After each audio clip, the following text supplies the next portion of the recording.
อะไรครับเอาใหม่แล้วผมจะวิ่งมาที่อื่นทำไมครับนี่เข้าบ้านเทียบดีๆดูตั้งเทียบดีๆด้วยนะทีกัน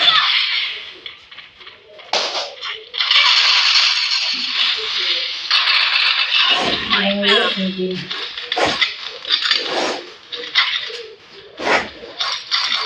เมื่อกี้ฆ่าคนได้ครับ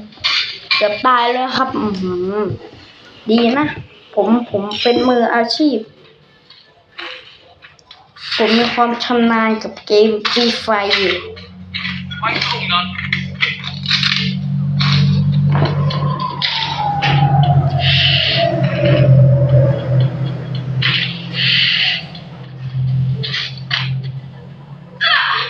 แล้วผมโดดลงมาครับ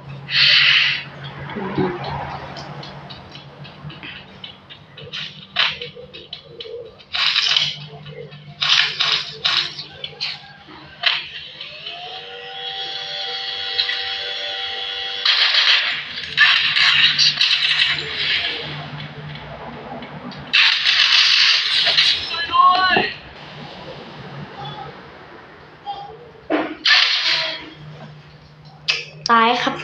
ผมตาย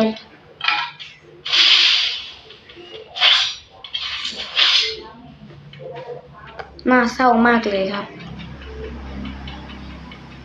เย่เพื่อนชุบแล้ว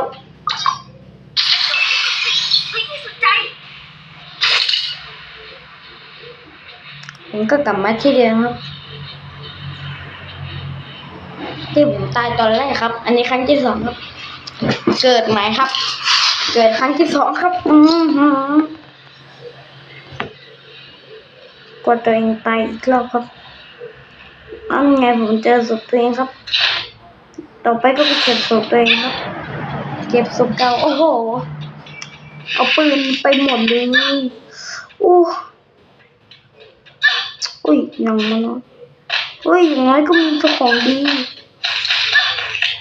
โชคยังดีครับที่เจอของดีก็คือมีอะไรไม่รู้ก็คือเหรียญ500 บาทครับ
ลื